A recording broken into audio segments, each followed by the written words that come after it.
All right, we're good to go. All right, so I'm actually even though we kind of did this, I felt like we were punting a little bit on this by having a topic of just like read any good books lately. But then there were a lot of really good replies, and I'm actually really excited to talk about the various books. Because I've been meaning Adam to put together like a software engineer's reader for a long time of books that have been meaningful for me over my career. So we could be going through a lot of books today. I'm just going to warn people. And you were talking about Twitter Spaces and your unending RFE request, and I think that also it's our intention to lean into what they're giving us here. I think that most of the spaces I've listened to have been two talkers and maybe a guest or whatever, so it would be great to get folks cycling through.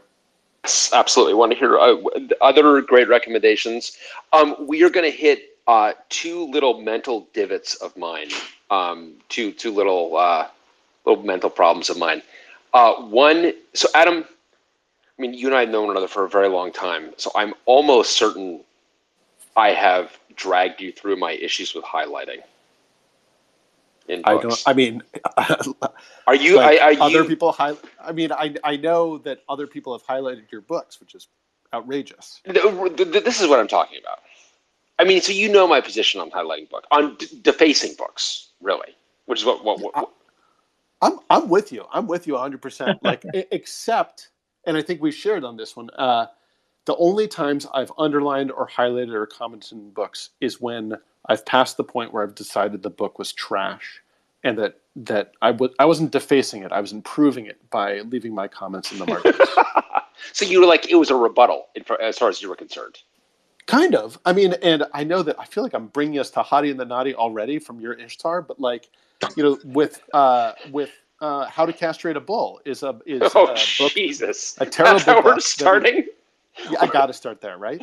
We're starting with the anti-list. All right, let's just get it out. Let's get it done. That's a place where we're leaving notes to the future reader, help them know. No, it's not just you. It's not just you. You're not the crazy one. It's the book that's crazy. Well, I'm sure that future scholars will pore over your copy of From Zero to One like they're studying the Talmud. With great interest, I'm sure. Great interest to understand that this actually. It may have reflected a prevailing zeitgeist, but there was at least one counter opinion from whomever possessed this book, and it's angry margin notes. No, so I am reading, honestly, a book that I cannot recommend highly enough. So I don't know if this is a book that Rick Alther, our coworker, recommended to me, and he was giving me a hard time because first of all, he made a mistake. He recommended it in an all hands. He dropped it into the chat without having secured his own copy. That's a rookie mistake. And if I go and buy your copy if I buy the copy that you've been looking at because you've dropped into the chat, like, that's not on me. That's what I'd like to say first. Fair. Okay, so this is The Inventor's Dilemma, The Remarkable Life of H. Joseph Gerber. So for those who, if you've got any proximity to hardware, Gerbers are what you actually send for fabrication, and I didn't realize that was named after a person. And Joseph Gerber is an incredibly interesting person. Adam, do you know anything about this book? No, not at all. I know that you own the last copy manufacturer. That's the end of my knowledge. I think I own the last copy that you can find for $3.99 on Amazon. I think that's. I think that one has to spend like an extra $1 to get so this is a marvelous book. I did buy it used. I was punished for sniping Rick's copy because the previous owner is the world's biggest jackass. I don't know who this person is, but they are highlighting all of like the wrong passages, and they're leaving margin notes that are just inane, that are just ridiculously bad. So, I'm like, you can imagine, like, and indeed, Adam, if you have orchestrated this, once again, this is an act of sheer genius if you pull this off. Yeah. 15 years ago, I said to myself. That's right. Because let me tell you, it feels that good. It feels like this book has been sent to actually troll me. Because the book itself is incredibly good. And so Gerber, who is a wildly inventive guy, invents indeed the format that bears his name, and but also revolutionizes the apparel industry with automation. And it does basically the first real plotters. The photo plotter is what bears his name, taking an actual, using an actual computer-generated image and putting that on, using that for PCB manufacturing. Incredibly interesting book, and all the more so. It's written by his son, which normally would be like, it would be, but this person it is well written, so it's forgiven that it's written by a family member.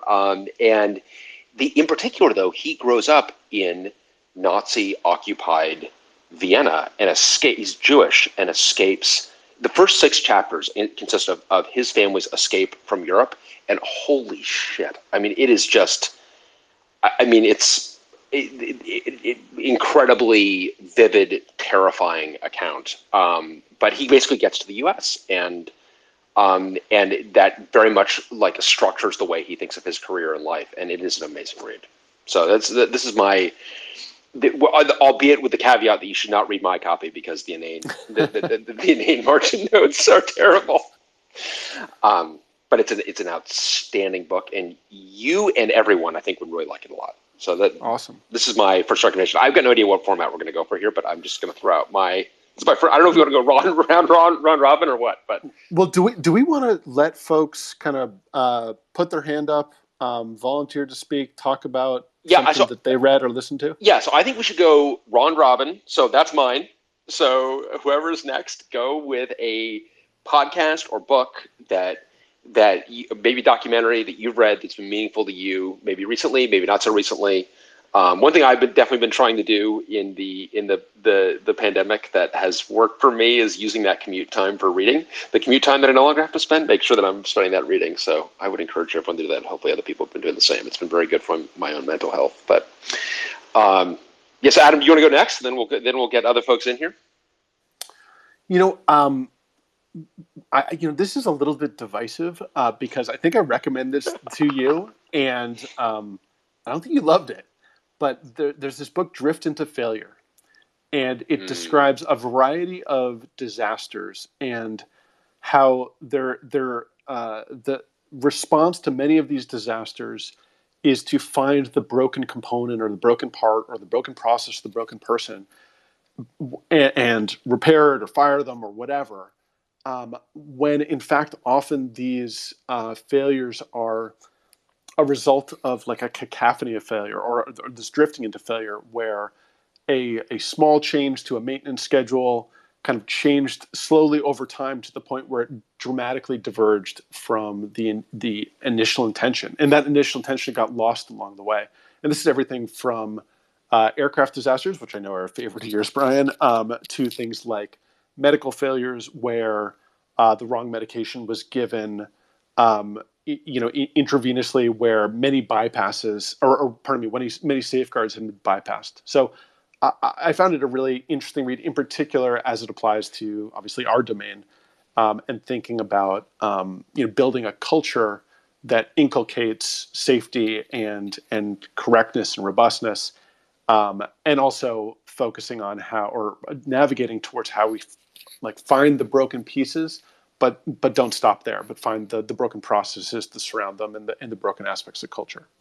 I've read some of that book at your urging. Oh yeah. And can you remind? Do they use the phrase normalization of deviance in that book, or are they just describing the concept? It's been a little while. I can't remember that specific turn of phrase. Okay. But it's been a few years. But I feel like that's what the book is about, though. A lot of it. I think that's right. Yeah, absolutely. Yeah, I struggled with the book because he really picks on aviation, which I think is strange to me because aviation is so safe relative to everything else. So that was I maybe need to give that book another shot. I could not, and maybe just need to skip over the aviation bits. No, and I think like many of these sort of, I don't know, kind of popularized science books, it may focus too heavily And the incompleteness of the analysis of some of these examples can certainly undermine it for folks more familiar with the exigencies of the case. Well, so I actually got a little bit of a different hypothesis. So it's by Sidney Dekker, and I would like to know how old the author is, because one thing I think is possible is aviation has become much more. Yes, he's older than I am. He's 52. It has become much safer over my lifetime, and I do wonder if it's reflecting kind of an older view of it. I mean, because it used to be that certainly when I was a kid, there were, and actually there's another book I'd recommend during a low point of aviation. I guess I'm more cheating on our own game now, but the Rise and the Fall of the DC-10. Have you read that? No, I haven't. Very good. And that, I think, represents like aviation at the age that he's kind of referring to aviation, which is like an age where it did feel like there was a lot more that was not understood, and you had these major aircraft disasters on a regular basis, and a lot of problems, and there were engineering problems, and there were people problems, and there was cascading failure, and da da da da da da. But so yeah, I think Sidney Dekker, I think it deserves another shot for me. I will say he is an odd guy. I had the opportunity to meet him. He was supposed to give the keynote at a conference, but blew it off because he had an opportunity to pilot one of the San Francisco Bay ferries, totally illegally, but the pilot was willing to hand over the controls to him, and he felt like that was too tempting an offer. Wait a fucking minute. Are you kidding me? Nope. And then so the conference reorganized the schedule, and he spoke the next day. Okay, but no, it's not just the conference. You wrote a book on drift called Drift into Failure. Literal drift. Yeah. Literal drift into failure, admonishing people for taking safety critical systems lightly.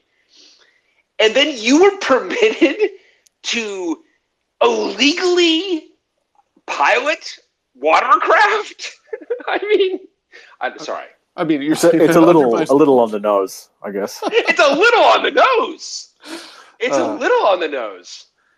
And what's the Josh? What was the oil freighter that bonked into the Bay Bridge? It wasn't Costco, but I feel that's close. I can't remember. Do you know what I'm talking about? Or is this one of these things where I just sound crazy? No, I think that happened. Anyway, all right. Well, okay. So that's my controversial pick. Yeah. So there's that. All right. Who's next? Who's got a maybe a less controversial recommendation? I don't know. I've got one. Tom, I knew you were good for it. Well, first I have to have a disclaimer that I have a very high tolerance for poorly written books, but I like things which have random facts and figures. I think it comes from spending too much time with IBM manuals. But the book I want to recommend is The Invention That Changed the World. Oh, I love that book. Yeah, it's all about the MIT Rad Lab, the radiation laboratory, and development and perfection of radar and all the other technologies that spun out of that, all this high-frequency electronics. Adam, have you read this? No, never. Oh, it's an outstanding book. I actually think, Tom, you're selling it short a little bit. I think that maybe my... Well, I'm not implying this book is poorly written. Okay, yeah, because I think the book is... But I don't exactly remember. So the book is in the Sloan Technology series, and I would recommend just about every book in that series. It is... Tom, I don't know, have you read any of the other books in that series? I don't think so. So this is the Atomic Sun. They're making the atomic bomb. Dark Sun, about the that one that's on the hydrogen bomb. I couldn't quite. It was just too dark. And then Crystal Fire. One of my favorites, Dream Reaper by Craig Canine, about the bicombine rotor, about agricultural technology. And then the Invention That Changed the World. Tube on television. There are a bunch of good ones. I love that book, Tom. Are there any things that stick with you from that book in particular?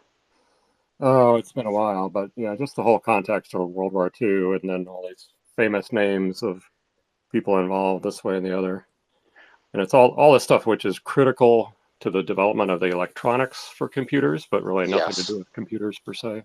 Yeah, and I just think, that book, Tom, was one of the ones that really sharpened for me how much World War II, World War II is a bottomless pit of history, but there is so much technological history in World War II, and the story of World War II is so much a technological story. It's many different stories, but that's a big piece of it. And radar won the war, just for for those who are... Spoiler Then after the war, the Rad Lab published this 28-volume set describing all this technology they developed.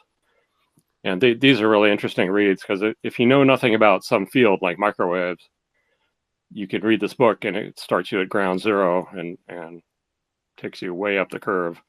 Oh, that's interesting. So, unlike modern texts, you so often dive in and you're expected to know too much already. That is really interesting. Yeah, because it's also written at a time when they're having to ramp everybody up. Right. And Tom, do you remember also when they're at MIT developing radar, and they can't figure out why it's less effective on humid days? If I'm remembering this correctly, I'm not sure if I'm remembering this anecdote exactly correctly, but they basically discover NMR as part of this. They discovered that, like, oh shit, there's water. There are water molecules that are actually absorbing these certain wavelengths, and then we can actually turn that around and use that diagnostically. It's basically the birth of NMR and MRI, as well as microwave ovens. And microwave ovens, yes. Oh my God, yeah. I feel like I can't remember if it was that book. Immediately, like, I'm a clumsy person and I'm gonna injure myself, so I should not take things apart anyway. But God, do not take apart your microwave oven. Yeah, that motherfucker will kill you. And they have all these cool names for things like Klystron, right? It's like, right. I'm still not sure what that is, but it's cool. There's a cool book, if you folks are interested in this, called Big Science, which is kind of talking about the same history, but from the perspective of Ernest Lawrence, who, he worked with Robert Oppenheimer, and kind of it was all about how they built cyclotrons and that kind of stuff. And an aspect of that was also the nuclear medicine, radiation therapy. Interesting. And sorry, what was that? It was called. The book is called Big Science. It has a subtitle. Yeah, it's kind of like the beginning of the military-industrial complex and how that came out of the war. Interesting. All right, good one. All right, Tom, that's a great recommendation, and I think that's an entree to that whole series. All right, who's next? Who's got another good one? I have a little story. I've been reading Skunk Works. Oh, another favorite. Great book, favorite. Yeah, the memoirs of Lockheed engineer / chief executive Bill Rich. So this book has on the cover of this book has a quote from Tom Clancy promoting it on the front of it. So Lockheed's Skunk Works built a U-2, which is a top secret spy plane commissioned by the CIA to penetrate Russian secrecy. It flew at 80,000 feet. I made some tiny notes if you can't tell. 3 big lenses, had enough film to read every license plate from Pakistan to Moscow. So in this book, there's an excerpt from a CIA pilot telling a story so improbable, I don't think Tom Clancy himself could have pulled it off in one of his novels. So the Soviets are struggling to stop these planes, these pictures being taken over Russia. They send up MiG fighters, but their engines flame out. They fall out of the sky like 15,000 feet, too low to even intercept. So on this flight, the pilot is James Charbonneau. I apologize for that. So the pilot sees a nuclear bomb perched at the top of a high tower, looks just like Trinity Test. He panics. No one's chasing him. Is it an ambush? Are the Soviets desperate enough to stop him that they'll nuke their own country to bring down a U-2? So he passes directly over the tower. His cameras are whirring. He gets to safety. He files his reports, and it's the next day before he hears the intelligence. It was a secret nuclear test that no one knew about, and the world's biggest coincidence. It exploded less than 2 hours after he flew overhead. Oh my goodness. The Russians didn't even know they were there when they triggered the bomb. The whole thing was just a misunderstanding and a coincidence, which, again, even Tom Clancy couldn't pull off, I don't think. Yeah, so Tim, it sounds like are you reading it now, or you read it recently, it sounds like? I finished it a couple months ago. Yeah, so Ben Rich took over the Skunk Works from Clarence Kelly Johnson. Yes. And it's a mesmerizing read. It's so good. It is. I feel it's in the first of a small number of books that I asked my coworkers to read it. Adam, I mean, I think we all read it together, right? Yeah, we all read it together. I mean, it was the Fishworks project at Sun was very much modeled on a lot of aspects of that Skunkworks. Well, and in particular, I feel the thing that was so amazing about that is in Silicon Valley, we had this idea that a skunkworks was something that was done without management authorization. It was done kind of on the sly. It was done kind of in the spare time. And that's kind of the definition that I had. It's just an accepted definition. And in reading Ben Rich's book, you realize, like, no, that wasn't it at all. And Clarence Kelly Johnson actually had authorization from the CEO of Lockheed and had set up this division to work on these military aircraft. And the condition was that he had to spend 2/3 of his time still on, I think it was 2/3, right, on the commercial side. I could only spend 1/3 on the military side, but it was very much done with management's authorization, which is part of what. Did you know the NSE project at Sun was a skunkworks thing like that? So, Tom, you should explain NSE. I actually this is something that actually should have a book written on it. So I am increasingly believing that this is a big gap in our understanding of history. But can you explain NSE? Okay, so NSE was a network software environment, and it was a distributed software environment thing for developers, and it was spun up as a skunkworks to get going quickly because Apollo had a much better system. I think they call it DSE, or maybe that was later. I don't know. And so for big software projects, Apollo was still very, very much kicking Sun's ass in many ways. But the NSE was started up with John Fiber, who went on to become venture capitalist. But he and I were good buddies, and I was on the team, but we were set up in a separate office at Menlo Park, and the sign on the door said Earth Tone Peanut Butter Warehouse. Is that okay? So many follow-up questions. Was that in earnest? First of all, Earth Tone Peanut Butter Warehouse. This just makes me long for the 70s. I feel like I can almost draw the logo. I just feels like it's. Yeah. I got like the Free to Be You and Me record playing in the background as I see the Earth Tone Peanut Butter Warehouse. Yeah, it was just silly. But so the reason I think this is so important is that NSE is the great grandfather of Git, or grandmother of Git, the ancestor of Git. So NSE begat. If I recall from your one of your talks, I think maybe it was the Fork talk, you said NSE begat NSE Lite, which was one of Larry McVoy's projects, and then he went on to do BitKeeper, and then BitKeeper begat Git. And am I missing a step or two? No, that's it. That's exactly it.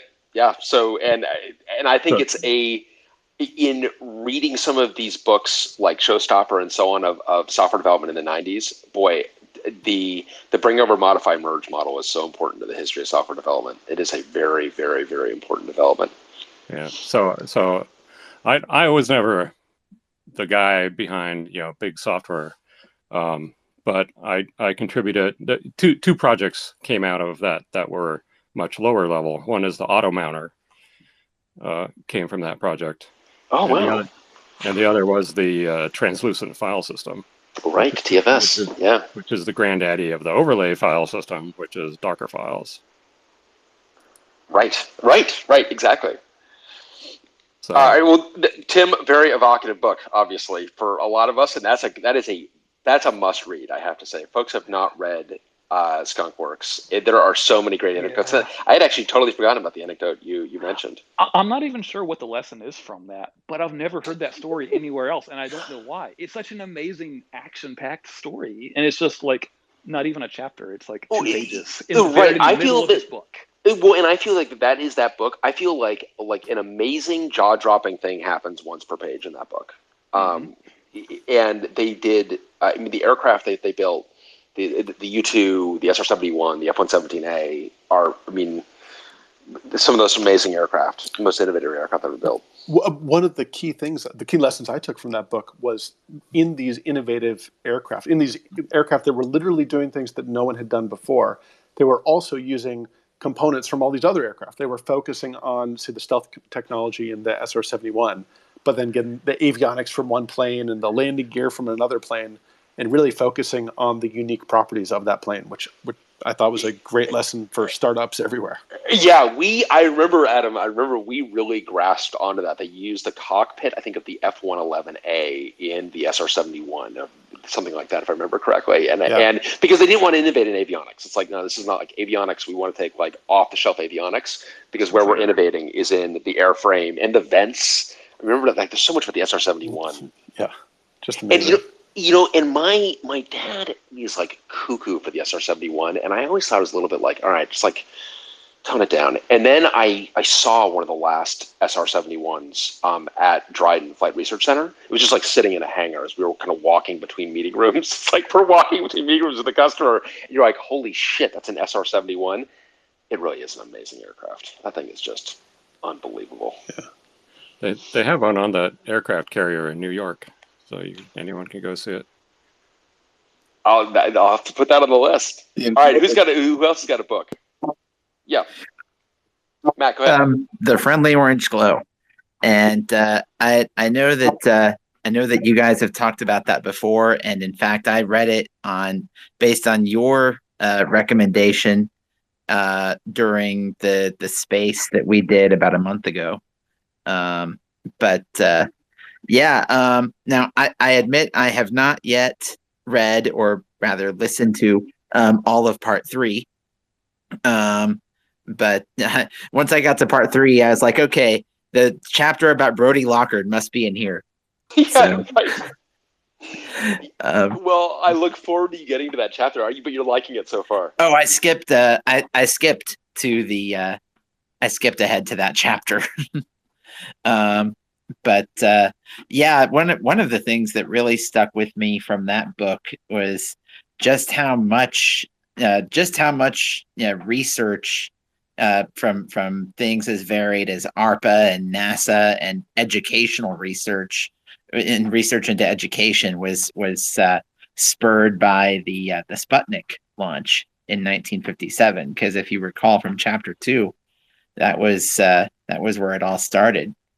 And it's amazing, the motivator. I mean, boy, fear is a dangerously powerful motivator, but it can have positive outcomes, I guess. Yeah, but yes, I enjoy.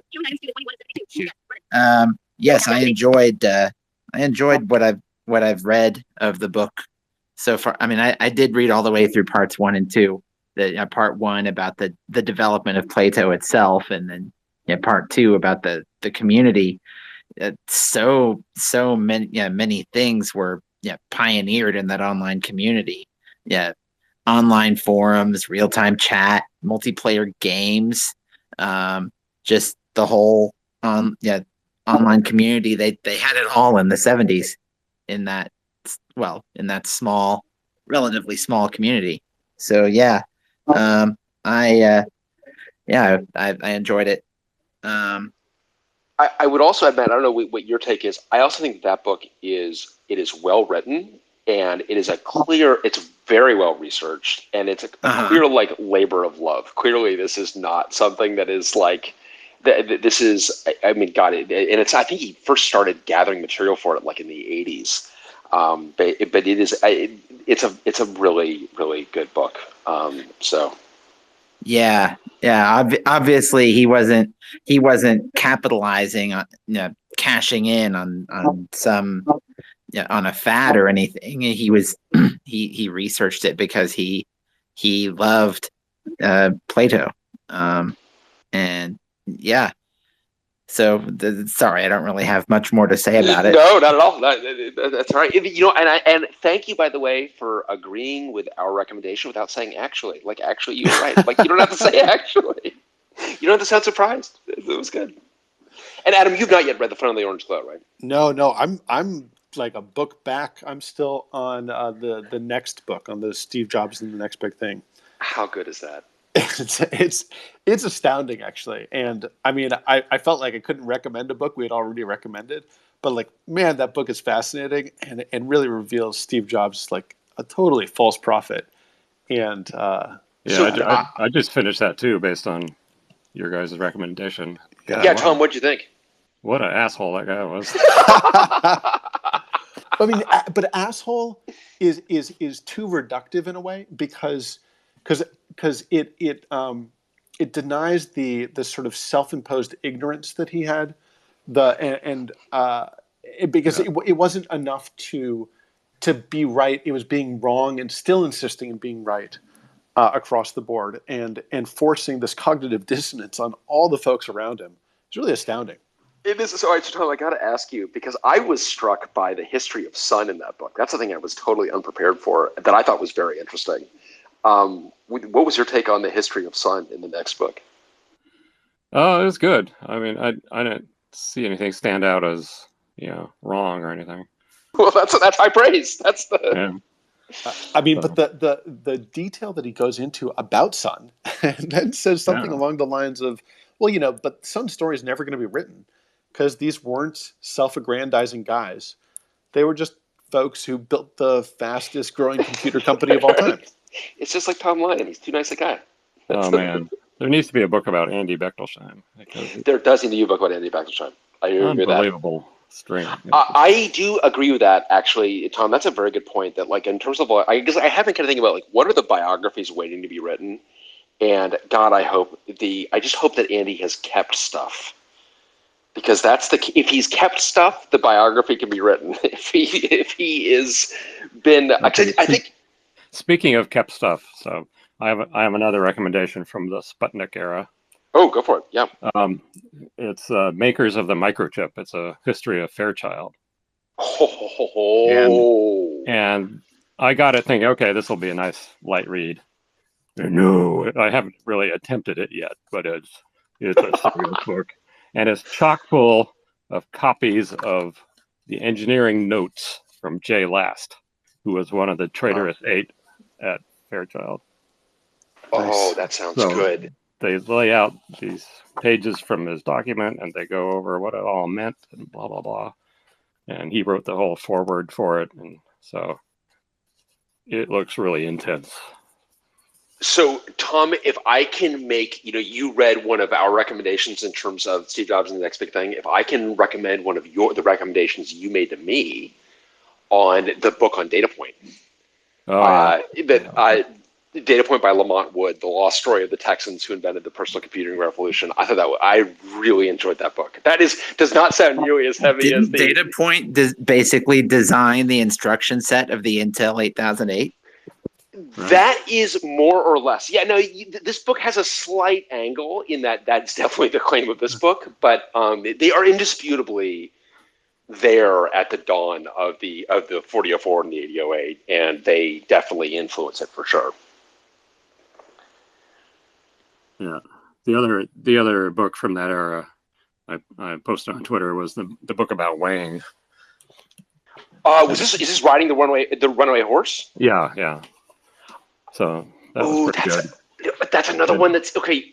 I said that we were going to hit 2 of my issues, Adam. One of which is the book highlighting. The other is that in our last move, I made a huge mistake in that I did not physically move every box of books myself. In that I outsourced this to one of my children, and one of my boxes of books has gone missing. And I know I sound like I sound like I'm paranoid around the house because another book will occur to me that's in the missing box of books.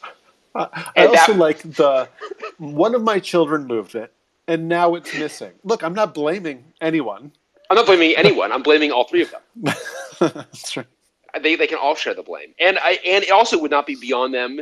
It is not entirely conceivable that they're like, let's actually stash one of Dad's books and just let's stash one of the boxes and just watch him go slowly insane. Do you ever feel paranoid? The books Brian? are the children. The books are the children, and the other children are jealous. That is true. That is what it is, Tom. It is what it is. They're angry at the baby. It's like, look, I can love all my children. My love is large enough to expand to my bookshelf. Okay, children, I can love you and the books. You don't make Dad choose, please, because Dad is missing his biography on Wang, which is a cherished possession. But the Wang book is a tragedy because, oh man, the guy was so obsessed with building the company and leaving it to his son. And his son didn't really want it, and that's not how America worked anyway, but it was a very Chinese thing. And yeah. And I mean that, and Wang is because Wang and Prime, I feel there were kind of a handful of these that are kind of the last of the 128 greats. But Wang was the hottest company ever for a while, even though I never actually saw one of their products. Oh, really? Yeah, I feel like I saw a lot of the terminals growing up, but I never actually used them. The book was good though. And he was one of the guys who made core memory work back in MIT. And he and Ken Olson both worked on core memory, and then they went off and started their companies. That's another book that's in the missing box. Is Deck is Dead, Long Live Deck, which I haven't even read yet. That's and I can't bring myself to buy another copy because I know it's in the missing box that the children have misplaced. Ian, I saw you were unmuting yourself there. Yeah, I have a recommendation for the group. There's a book that was released this year called Built to Fail, The Inside Story of Blockbuster's Inevitable Bust, which is a very well-written take by a longtime franchisee of Blockbuster, of his view from the inside as to why he believes the company failed through a series of management changes and a complete failure to recognize the inventory management problem in front of them. The company kind of was built as this mechanism by which to build Blockbuster stores, and once it had built sufficient Blockbuster stores, it hadn't really worked out how to pivot into like managing them successfully. It's a very good read. That sounds good. Yeah, I think I may have seen it, but I've not read it, and it's certainly a fascinating story. I feel like, and I'm sure I know plenty of people on this call have been to a Blockbuster, but we are a dying breed. They're not making any more of us. And at some point, I don't know if you're ever trying to tell my kids what we would go through to rent a movie. Just sounds, well, I just I don't spend a lot of time doing it. Yeah, exactly. Right. Oh, I don't know that. So sorry if you're asking that question earnestly and trying. The Blockbuster was a very large chain of video rental stores in the U.S. And a video is a thing that used to come on physical media.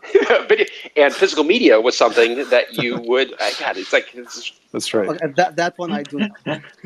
Be kind, please rewind. Be kind, please rewind. Yes.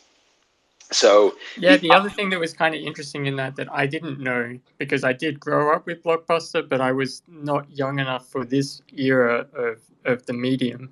VHS tapes in the early days were extraordinarily expensive, and that's why rental took off. It was like a single copy would be in the $60 to $80 range. Yeah. So it made sense to rent it, whereas the shift to DVD meant that purchasing a copy was on the $20 range, and renting did not make as much sense. But this is also part of that like inventory management problem that I was referring to. That's really interesting. Yeah, even with VHS tapes, the Hollywood was still really concerned about multiple watches, right? So they were always trying to figure out how to monetize. Okay, so here's a question. Each view. Yeah, right. Here's the question: is there a book on VHS versus Beta? It feels like we use that so frequently as metaphor. Yeah. And I would like to actually know the facts of that.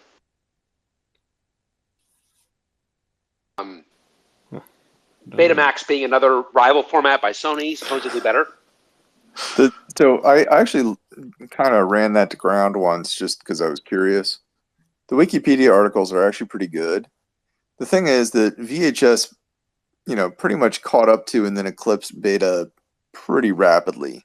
But Beta had better image quality or something at the beginning. That was kind of Beta's, thing.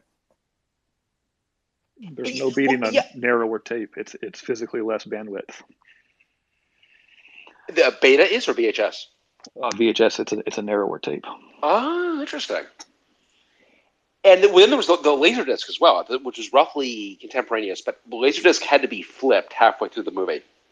Laserdisc could only store about an hour of content, which kind of, I think, killed it for it's definitely a mood killer. You got to change reels at the cinema. I mean, come on. That's right. I can't bring myself to give away my few remaining Laserdiscs, even though I haven't had a working player for 20 years. Like me and LP. Tom, what do you have on Laserdisc? I'm dying to know. Oh, what was it? Lawrence of Arabia. That must have been like Submarine. 13 discs. I mean, that was not a short movie, right? It was several. I don't remember, but they were expensive, right? So who knows? Yeah. So you actually had a Laserdisc player. Yeah. Wow, that's fancy stuff. Speaking of movies, hey, when I bought my house, it came with a projector in the basement. The guy had it set up as a video cave. And we're talking about 30 years ago, and projectors were really unknown, especially for movie quality. So the thing weighs about 300 pounds, and I've never been able to get it out of the basement. So it's still there. Not that you haven't wanted to, just that you can't. Right. I mean, Tom, this whole pandemic is over. I think you need to invite us all over to watch Lawrence of Arabia. I think that's the only answer. Yeah, somebody has to bring the Laserdisc player. That's right. Yeah, that's right. We're missing one thing. Hey, you know what? I have a Laserdisc player, and I'll do you one better. I have a signed copy of Hackers by Penn Jillette. Wow. Ooh, Mr. The You have a Plague. signed copy of Hackers. I think you're saying actually Hackers, the book by Stephen Levy, which is also very good. No, the film. The The film. the one with spandex and rollerblades. Spandex and rollerblades, exactly. So I actually have a book recommendation that's a little bit out of the norm for this group. So my formal educational background is in mathematics. I never studied CS. In fact, looking at the algorithms that CS guys get into, I'm actually rather enamored by the fact that they're all less than quadratic time. So you've seen a proof in a paper, right, where you've got the little square at the end, named after a mathematician by the name of Paul Halmos. He wrote what he called an automathography in 1985. And that is probably one of the only books that I've ever wanted to read cover to cover and never let down, written by a mathematician. And what he does in this book is he sort of recounts his immigration to the US from Hungary, and goes back and says, hey, so this whole mathematician thing is actually kind of an accident on my part. And I originally did chemical engineering, and he goes through what mathematics departments are like, with second-rate talent attracting third-rate talent, and sort of building a good organization within the math department. And it's actually sort of a relevant read for this group because there's a lot of leadership and a lot of sort of ideation that goes on. And this book goes through a lot of what his process was like. That sounds interesting. Certainly. So this is in 1985. So Yes. he is going to be of the Paul Erdős vintage then. Because there is something in the water in Hungary in the 1920s. So it's funny that you mentioned that. There's a whole group of Hungarians who are collectively called the Martians. Right. Because they come from this foreign land. They speak this inscrutable language, and this is actually sort of a moniker that they have, that they've all adopted. So von Neumann, Erdős, and Halmos Halmas in this automathography, by the way, says that no, don't call me Halmush, call me Halmas. Interesting. So yeah, he sort of like sheds the Hungarian pronunciation of his last name. It's just kind of interesting. But yeah, it's a very good read. I was quite fond of it when I was working on my master's coursework at SIU, and it was one of those things that sort of stuck with me as I sort of made the transition away from mathematics into being a industrial technologist, and I found a lot of insight in that. I have to ask if you've read The Man Who Loved Only Numbers about Paul Erdős.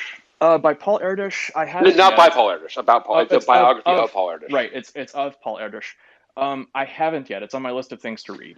That's a good. It's a short book. It's actually strangely that book is. It's the book I was reading while waiting for what was the date. The first date with what became my wife. So it's like that book has got is cemented in my own personal life story. Yeah, that's interesting. In a weird way. Yeah, it's seared into your brain. I have books like that. Right, exactly. Right, you've got books, right? But that is literally the very first words my wife said to me was like, "What are you reading?" And I said, "It's a biography." And I kind of showed her the title, and I was only a couple pages into it. She's like, "Oh, you must be Hungarian." And I'm like, Paul Erdős? She's like, no, it just looks Hungarian. And it turns out she does linguistics, so it's like that was actually anyway. There we go. Sorry. Yeah. No. The digression is nice. But another thing that he went into, so there's a teaching style that he had, and that was actually one of the things that I adopted when I was doing when I was a GA as a master's student, when I was teaching college algebra to incoming freshmen. Is that he was a very sort of Socratic instructor. He pushed on his students to explore the subject themselves as opposed to spoon feeding it to them. And that's one of the things that I try to get into when I teach people about technology and how to sort of like debug a core dump and things like that. It's like, well, no, let's walk through this together and we'll figure this out, right? And so he talks about that approach, about that pedagogical approach in the book. Yes, he does. Interesting.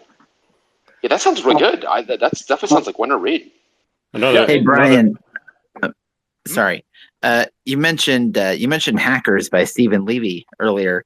I've read that one too.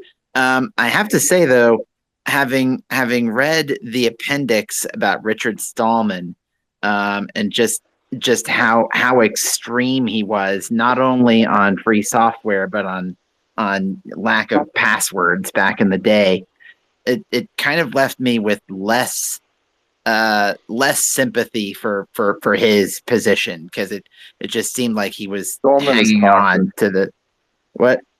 Stallman is toxic. Stallman is straight toxicity. And I had forgotten that Stallman was.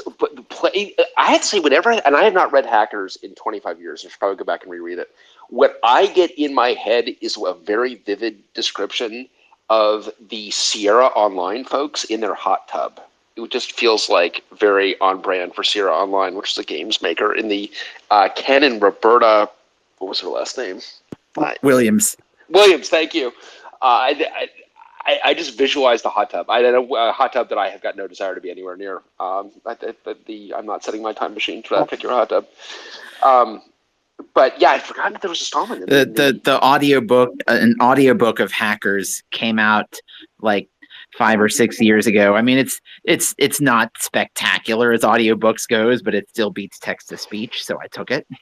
And so Hackers is, Tom, I don't know if you've read Hackers. It's very detailed. It goes into the homebrew computing club, I would say, in quite a bit of detail, if my memory serves. I think Hackers is also in the missing box, by the way. I'm sorry I keep doing this. This is like such a treasure trove. Oh my God, this is what it's like to live with me. I'm so sorry. I'm really just dragging everyone in. It's like that's also in the box. What was the more recent book about the mother of all demos and the Silicon Valley scene? Yeah, there was but you mean about Engelbart? Yeah, it was. Yeah. It's by the same. I've got it here somewhere. There's also Where Wizards Stayed Up Late, which I enjoyed. Adam, have you read that one? That's a great book. Yeah, about the internet. That's about the dawn of the internet, and the IMS systems. Actually, Dan, you know what? Because you referred me to a video that I watched. Am I remembering this correctly? Yeah, you are. I was going to mention that. It's called Computer Networks, Heralds of Resource Sharing or something like that. I think I responded to your tweet about this with a link to that. It's really fascinating. It's a half-hour video shot in 1971. And it, like the interview Bob Kahn and JCR Linkletter and a bunch of other sort of early players in the ARPANET. It's a really fascinating video. Definitely worth a half hour. It is definitely worth a half hour. Yeah, it is definitely. That was a great recommendation. Adam, I don't know if you saw this. Dan had dropped it. I gave it was a tweet or dropped in the chat at some point. But the really interesting, Dan, I thought, to get this vision for the future that was like pretty accurate on a bunch of things about, like, you know, the ability to they're talking about plane reservations and talking about some of the things that ultimately internet working would facilitate. I thought that was a great video. Yeah, it is amazingly prescient. You know, 50 years into the future, they basically, or 50 years ago, I guess, they basically predicted the rise of cloud computing in a way that, you know, I don't think was so clearly delineated in any other contemporary source that I've seen. So another thing to go read, I know, I've been, this is on brand for me because I've been speaking about this a bunch, but the Gordon Moore's 1965 paper, I mean, we obviously all know about Moore's Law, but that paper itself, I don't know the last time anyone's read it, that is a redonkulous, off-the-chart future prediction that is just like, must have seen out of his mind in 1965, where he basically predicts everything from cellular communication to personal computers to, I mean, it's an amazing paper, not just for the law, which is of course not even coined in the paper. But let me interject again. So I was actually sent a DM about this. I didn't actually name the title of the book. Yeah, okay. So it's his automathography titled "I Want to Be a Mathematician," and again, sort of the accidental, like, chemical engineering to mathematics pipeline kind of thing, and it's written by him. Well, and Nathaniel, you said that this is the most readable book by a mathematician, as opposed to, like, what's it, Mathematician's Apology or whatever, which basically is just like, good Lord, okay, like, yeah, there's a certain sort of self-aggrandizing that a mathematician goes into. Like, they want to talk about their largest result or some not such nonsense, and it's like, no, I want to know sort of more about, like, how you came into mathematics and sort of how you view mathematics and how you approach the subject, right? Yeah, and I was Leon, with the author of the God Particle, talks about mathematics. He said that physicists defer to mathematicians and mathematicians defer to God, but I've never met a mathematician that modest. Was his line from the God Particle. That was very funny.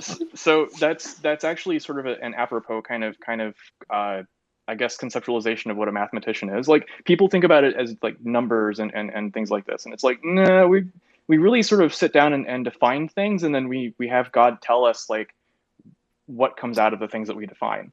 It's machines for turning coffee into theorems. That's a famous line from Erdős, yeah. And it's one of those things where, like, Erdős also had this thing called the book, capital B. Yes. Book, oh right? Yes, the book. Yeah, and he's like this from the Supreme Fascist. Oh boy. Yeah, in a sense, yes. No, that's what he called. So Erdős called God the Supreme Fascist. Yes. And the book contained. Short circuit. The book is the book of all proofs. Yes, and that's one of those things where like, if you're a mathematician and you haven't gotten enough of the intuition sort of to divine these things, you haven't yet seen the book. Well, and in particular, also, your proof may not be in the book. This is another thing important to know about Erdős's worldview, is that the book contains the most elegant proofs. Yes. So your proof, and when the proof of Fermat's theorem came out, I remember thinking, not in the book. This is what Erdős is talking about. This is, a 150-page proof that, only Andrew Wiles basically understands. Like, this is what he means by not in the book. How did we not broach the subject when you were visiting in Atlanta when I was still working at CNN? Oh, I don't know. We managed to avoid that one. We totally avoided this. Well, especially because I had a professor who I think did you have Professor Hofstein as a math prof, Adam? Yes, I did. Yeah, for complex numbers. Yeah. Okay, and so that is good because have I told you my Hofstein story? Do you know? I remember it being unflattering, but I think. Well, no, it's not unflattering. That doesn't narrow it down. Loved Hofstein. I think this was actually, I honestly feel that's the best math prof I've ever had. Fight me. All right. Okay. So he had an excitement for math. Math profs teach classes? Okay, look, it is a little low bar. But so I took number theory from him, and he was a wildly enthusiastic number theory. He explained, and he would go on some, and maybe this is more on brand, Adam, but he would definitely go extemporaneously on. He would get, he would color things with his personal worldview on many things, which I liked. So in particular, we were talking about Fermat's last theorem. He said that, first of all, he prided himself on number theory because it had no applicability. He's like, the beautiful thing about number theory is it can't be applied to anything, and that's what makes it beautiful. This is, of course, right before public key cryptography. So it's like right before number theory was ruined forever by public key cryptography. But on Fermat's last theorem, he said, there is no proof for Fermat's last theorem. And indeed, if there is ever a proof for Fermat's last theorem, I will jump to my death from the sciences library. Wow. And this is like, I would say, classic Hofstein in that, like, just like some like things that were, okay, you didn't have to say that, but okay, you did say that. That's interesting. Like, okay, and that was I took a course from him in the spring of 1993, and Andrew Wiles' first proof comes out in the summer of 1993. And I'm like, has someone checked on Jeffrey Hofstein? Is this man alive? Did he? And I actually ran into him in the fall, and I'm like, how are we? Like, I didn't really know how to broach it, but like, how are you? He's like, how are you taking the proof? How are you taking the proof? And he's like, that's not the proof. There will be a flaw. And then he was right. There was a flaw. And then Andrew Wiles like locked. I mean, in what is to me one of a singular human intellectual effort. And Simon Singh's Fermat's last theorem. I'm trying to remember what I think that's right. I read that one. Yeah. Yeah, I thought that was very good. I realized that I don't understand anything about that proof. That's how I went from being a math major to being a CS major, personally. That's right. What I remember thinking, I can't remember who I was talking to. I was like, I understand, like, loosely how this is all put together. I think it was Bonwick, actually. I'm like, okay, can you explain modular forms to me? And like, I just want to understand the modular forms bit. And Bonwick gets kind of like halfway into that and realizes that he's like, no, we're not going to explain this. I guess I can't. Exactly. I mean, I guess I can't. So I have never read The Elegant Universe by Brian Greene. No. But have you ever seen Brian Greene speak, Adam? No. Oh my God, he's such a good speaker. He's such a good speaker that I was there with my friend Tim, who actually mentioned in passing last time, at a Berkeley lecture. Brian Greene speaks, mesmerizing. I walk out of there being like, I can't believe it. I understand string theory. And Tim's like, we understand string theory now. And we went to explain string theory to one another, who we had just seen a lecture on it, and realized we do not understand string theory at all. It all just fell apart in your hands. It absolutely fell apart in our hands. I think that's a similar property what stand-up comics often have. Like, you try to recreate the joke that you heard, and it's just gone. It's just gone. Yeah, string theory, as it turns out, needs to be enjoyed on stage. You actually cannot, apparently. At least by me. Without the show tunes, it's just no good. So is there the book for jokes? That's right. That's the Erdish book. That's the joke. The other thing I do have to just say about Erdish, so Erdish lives to 93, is on amphetamines more or less his entire life. I mean, certainly by the time and he's a child prodigy. He's one of these rare like child prodigies that actually turns out to be like the real deal in adulthood. He's on amphetamines, never marries, has no familial obligations, and only does math his entire life. It is obviously exceedingly bright. And she's like clearly the most prolific mathematician. Do you know he's only the second most prolific mathematician? Leonard Euler, man. That guy is such an OG. Is there a good biography on Euler, by the way? I would love to read. I don't know if other people have. I would love to read a book on Euler. Aren't the Oilers a favorite in the Super Bowl? Ryan, so, Were you both trying to make an Euler joke at the same time? I think so. No, I was saying that you already got me reading about modular forms, so my night's shot. Thanks a lot. There you go. Yeah, There sorry. might not be a biography, but there might be an eulogy. I mean, no. That's even worse. That's even worse. And you really took your time on it and really walked us into it. I mean, listen. What I was saying was, okay, all right. Have you read? Josh, give us a book. Have you read? In return, you must give us a book. Have you read Accidental Empires? The memoir. Accidental Empires by Robert X. Cringely.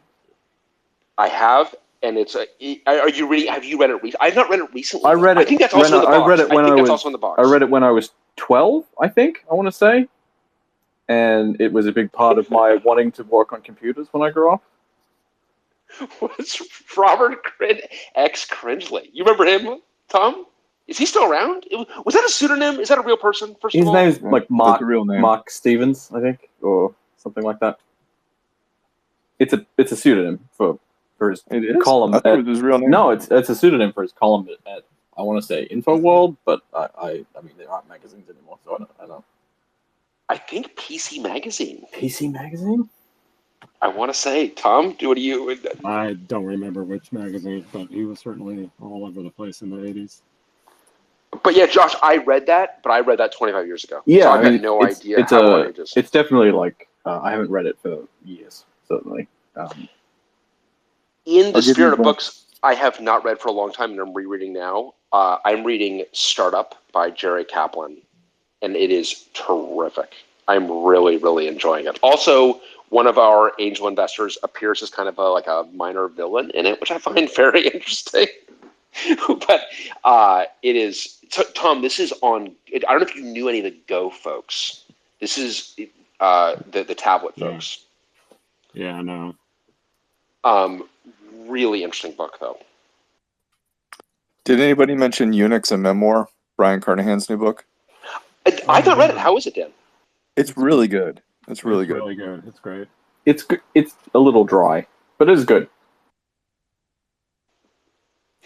Josh, did you feel that they obviously gave short shrift to something that you loved dearly? Was it TTYs? No, I remember I read it recently. It's good.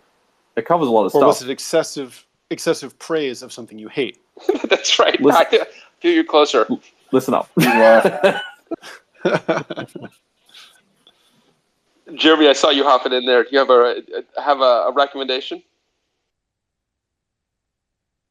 Maybe still catching up to the present. I know this is one of the things with Twitter Spaces that's a little weird. Is the time shifting?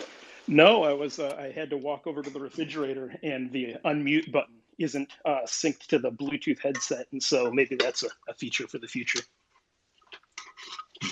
Do you have a book that you've a book to recommend? Yeah, I want to read it again. It was actually my the first time I saw Startups.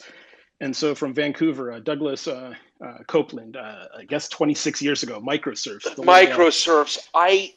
Classic. Yeah. I know I'm on brand, but I'm certain that one's in the box. I know that one's in the fucking box. The little Lego dude on the cover, and it's such a it's fiction, right? But very much it's fiction. The product of its time, and so it's like Comdex and Mac User Magazine and Silicon Graphics workstations. And calling moving images on computers multimedia. That's a thing that you were still hiring people for. And I had grabbed it over the weekend and flipped it open. Somehow it came to the Microsoft and Apple rundown, and somebody had written up on the whiteboard the differences between the two companies. Microsoft has better cafeteria. Apple has better nerd toys. Microsoft has Bill. Apple no longer has any equivalent because this is 95. Jobs has been around for like 10 years, and so they think they're gonna slap into the ground. And I mean, even Microsoft was trading at a split adjusted like 60 cents a share, so like 50,000% back from where we are now. And it was like all the pop culture references are really neat. The people feel very real because I guess he was at Wired Magazine, and Wired Magazine was, I guess, 2 years old or so at that point. And this was back when it was like heavy tech, and I was a kid in the Midwest and reading it and loving it. And I mean, now I can't stand it. I open it up and it smells like perfume ads, because it's full of perfume ads. And it's lifestyle. It's like Jaguar cars and Rolex watches and Raytheon putting advertisements in there for advanced warfighter solutions. But back 26 years ago, or 28 years ago, God. Wired was magic. Mm. God, how representative is that of the fall, though, Jeremy? It's like that's what we became is like Rolex, perfume, and like Raytheon advanced warfighter ads. It's like dude, you got to write that down, man. That was a rant. All right, so Jeremy, you read that as a kid. You read Microservice. I loved Microservice, and I have actually been wanting to go reread it, but I have not read that since it came out. Is that that's when you read it too? Yeah. And so like, it's sitting on the shelf, and then I was like, man, I remember liking that book, and I'm looking through it, and it's like, wow, so much is, like all these companies aren't so like Fry's, right? The trip to Fry's is not a thing anymore. It's not a thing anymore. I know, and I am optimistic about that book holding up. I mean, Doug Copeland is obviously amazing. So Douglas Copeland coins Gen X in the book of the same name, and it is a great writer. So I'm with you on that. That is a great recommendation. And again, one I'm very convinced is in the box. Is it just any book that you can't find is in the box? I mean, Paradosh had the book and Brian has the box. It's in the box. I'm just saying, and the box was hidden by one of my not supreme fascists, but one of my exactly. So I found the title of the book I was struggling with. It's What the Dormouse Said by John Markoff.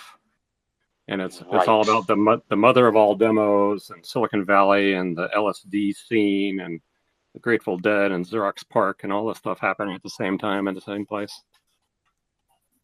And Markoff obviously is a longtime New York Times reporter. So have you read that, Tom? It's really good. It was really good. That's all kinds of stuff. I didn't know that.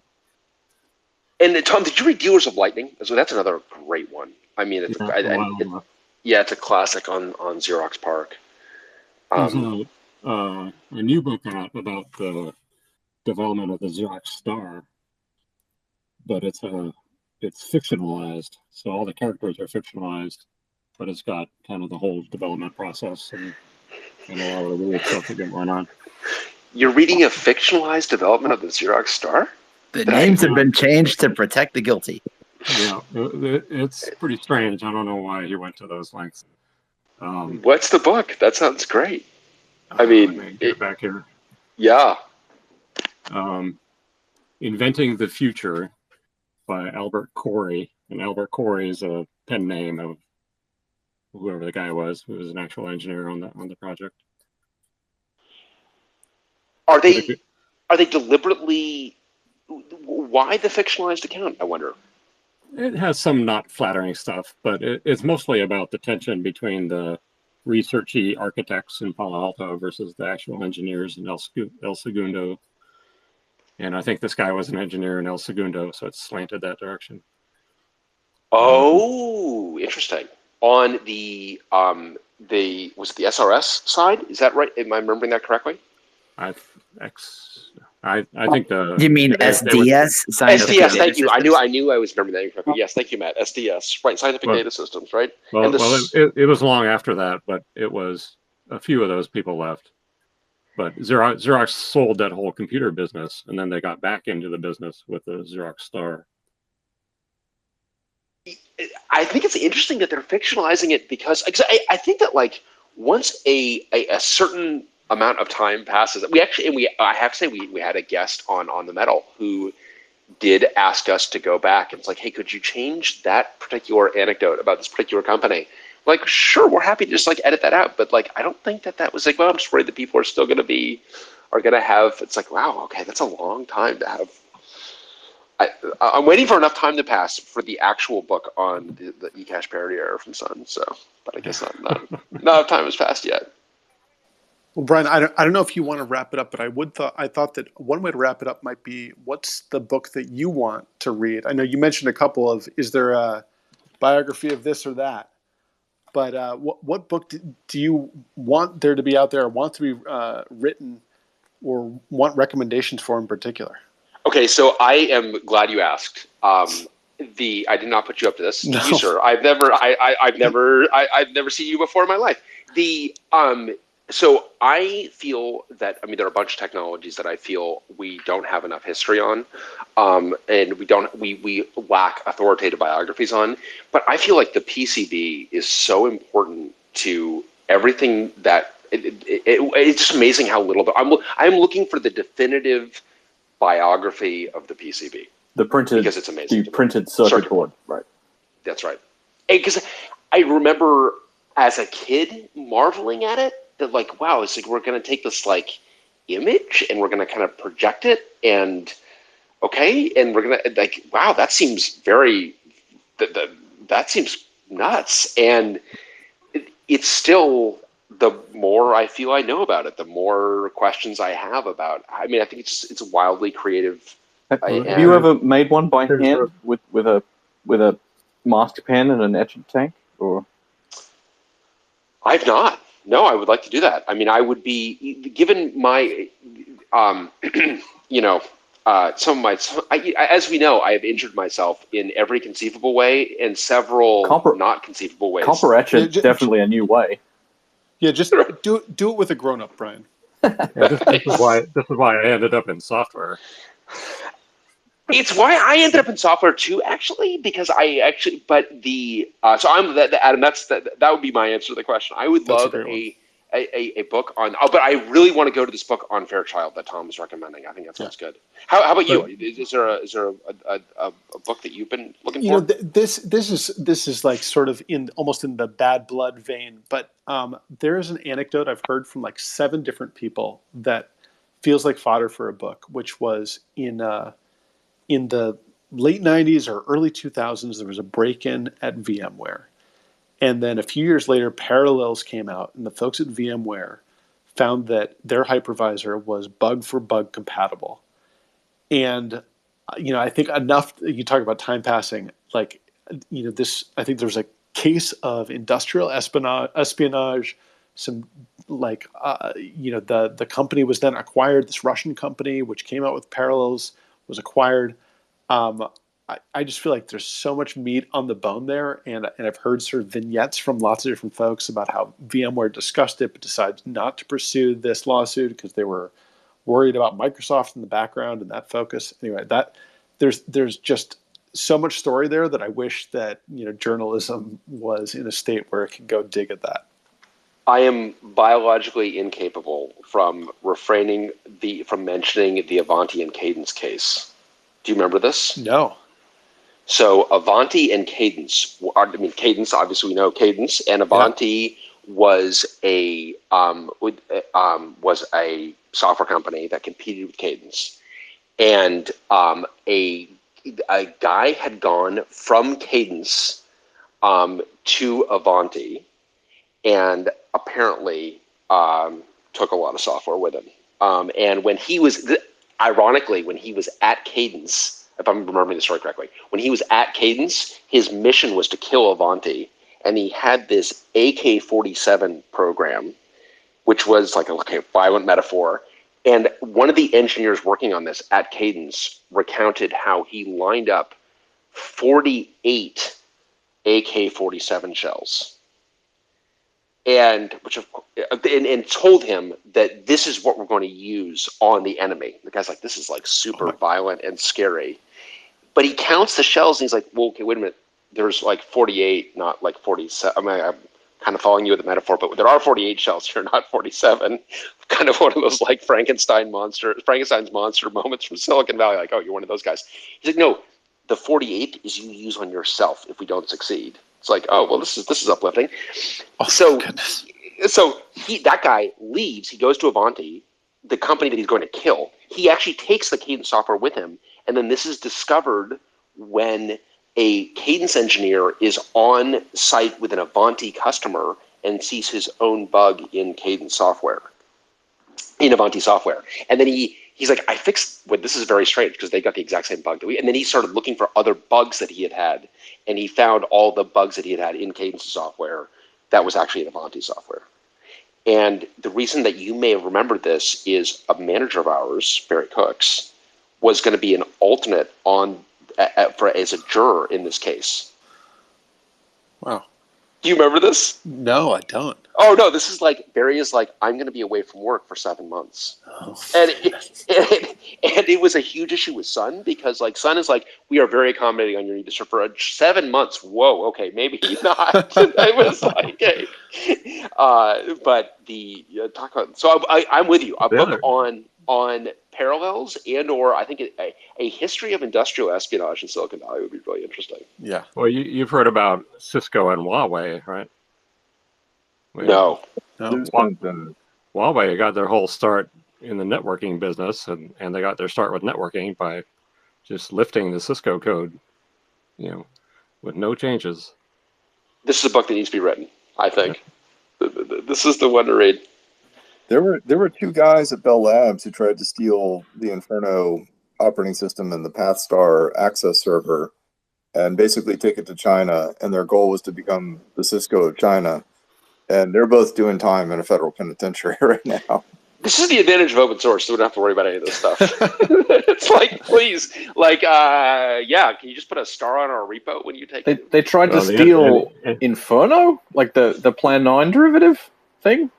Well, yeah. So Lucent did this thing called the PathStar access server, which was like a combination telephone switch and router, like IP router. It was a really weird box. And it ended up getting canceled, but it ran Inferno natively on the sort of control, whatever, infrastructure on the backplane. And these guys were basically going to take the remnants of the PathStar server. They were going to take all the IP and take it to China. And, two dudes were like from China originally.